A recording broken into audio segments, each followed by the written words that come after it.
If you lose something with your hands, look for it with your feet.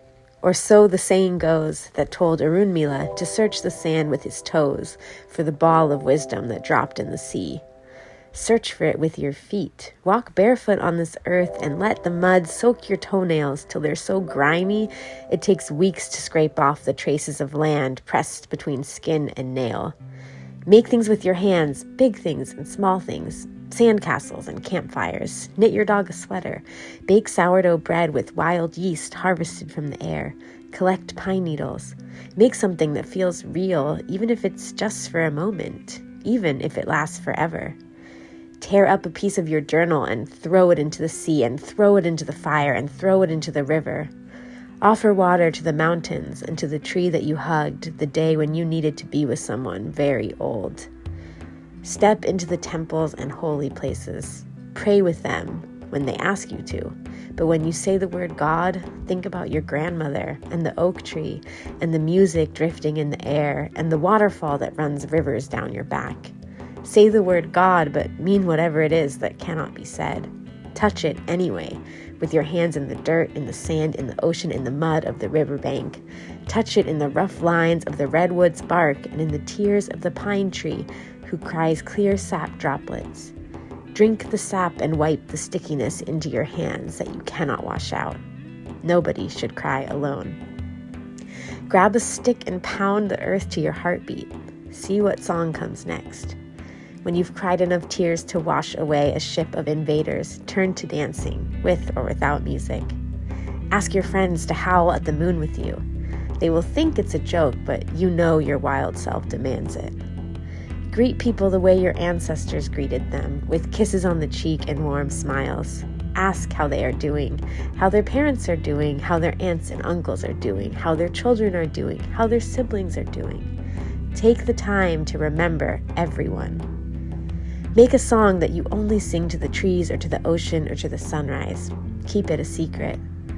Use your hands to weave baskets made of palm leaves, like your amoy did when she sat in the kitchen on a stool. Roast the coffee beans for bun and make sure everyone in the room wafts the crackling blackened bean smell over themselves as you bring the pan around. Fill and pour out your jebena at least 4 times and learn the names of each round. Set up your ceremony with the incense that smells like an ancient church and the palm leaves on the floor and the popcorn in the basket. When you are happy, throw fistfuls of popcorn in the air and don't worry just yet about when you will have to clean it up. Celebrate with your tongue that high-pitched wavering chorus that declares joy over and over again. Ask your dad to teach you the names of your ancestors, going as far back as he remembers. Don't settle for less than 6 generations. Ask him for his mother's line too, and if he doesn't know it, ask him to find out.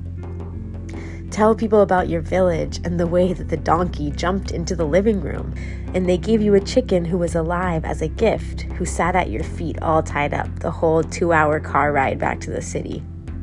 When holy bread is given to you, make sure you save a tiny piece for your dog. When you go out to eat, order 1 large plate and squeeze as many people around it as possible. Give your friend who is most in need of care a gursha, wrapping a bite of food in injera and feeding them. Turn off the television and call your family, or paint a watercolor portrait of something ordinary, or pick up a guitar or a violin or a kobero or a djembe. Teach yourself to play the karar that your uncle's friend made for you. YouTube will help. Ask your relatives to tell you stories about your abai and abohago. Wear white on holy days. Even better if you wear your zuria, or at least bring an etzela to cover your head. Ask your aunt about the tree bark she brought all the way from Eritrea and memorize the illnesses it can be used to treat. Water the plants on your altar with your tears. Cry them into a seashell so she can remember the ocean. Make potions and spells with your words. Make medicines with plants and water. Give them away. Grow lavender and lemon balm and sage in your backyard. If you don't have a backyard, grow them in your bedroom. Infuse an oil with rosemary and rub it into the stretch marks on your thighs. Hug the little ones in your family close and tell them you love them over and over again. Tell them you love them with everything that isn't words. Kiss the cross when the priest comes over, but remember the wood it is made from and the prayers that surround it. That is what you are kissing. Don't be afraid to wear your gold necklace made from an old symbol that looks like the sun. Remember the women who hid their wealth and agency on their necks and wrists in the form of crosses, protected by a God who knows that sometimes a woman must run. Make a promise to the earth that you know you can keep. Make a promise to yourself. Break a promise you wish you never made. Make yourself through the act of making. Make yourself through what you make. Make your life with your hands, with your toes, with your mind, with your words.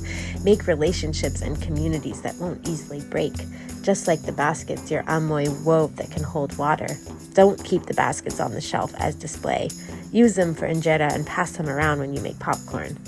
Make something out of a pile of leaves and watch the wind blow it away. Make a world out of your dreams where everyone and everything has a place. Make a recipe that combines the best of both sides of your family. Make a piece of abstract art that even you don't understand. Make a new constellation out of the stars. Make a friend out of the moon. Make a new way of being that looks a lot like the best of the old ways. Make tsebhi with so many onions that everyone in the neighborhood's eyes water. Make something, break it, then make it again. Make yourself with all the little pieces of things that never fit in. Make yourself with your eyes closed. Make yourself with friends and strangers. Make up a myth that speaks to who you are in this moment. Place your feet on the earth and wander into the water. Lose something with your hands so that you can find it with your feet.